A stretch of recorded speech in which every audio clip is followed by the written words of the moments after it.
Est-ce qu'il y a quelque chose qui te retient de suivre Dieu? Aujourd'hui, on continue notre étude dans Luc chapitre 9 où Jésus nous enseigne comment le suivre. Est-ce que Dieu te met à cœur des excuses que des fois tu peux te dire pour ne pas suivre Jésus? Dans Luc chapitre 9 au verset 59 à 60, il est écrit: Il dit à un autre: Suis-moi. Il répondit: Seigneur, permets-moi d'aller d'abord enterrer mon père. Mais Jésus lui dit: Laisse les morts enterrer leurs morts et toi, va annoncer le royaume de Dieu. Donc on peut voir ici que nous avons une personne qui est un fils bienveillant, qui veut aller enterrer son père. C'est quelque chose de légitime, c'est pas quelque chose de mauvais de honorer ses parents, ça fait partie des commandements. Jésus ne lui dit pas que c'est pas correct, mais il l'invite à réfléchir sur les choses qui sont importantes versus les choses qui sont plus importantes. Ici, Jésus nous enseigne que même une bonne excuse, c'est une mauvaise excuse si ça nous empêche de suivre Dieu.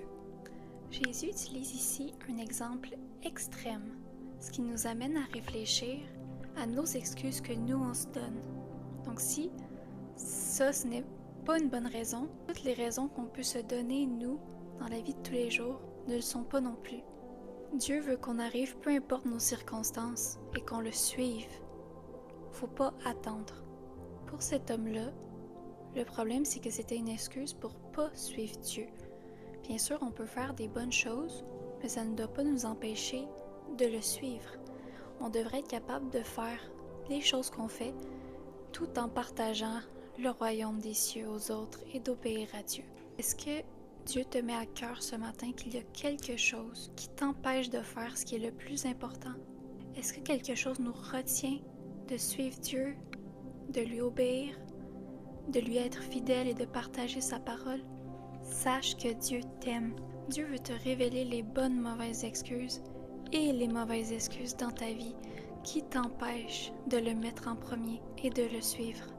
Si tu sens dans ton cœur que c'est toi ce matin, que ce message-là est pour toi, je t'invite à faire cette prière. Seigneur, pardonne-moi.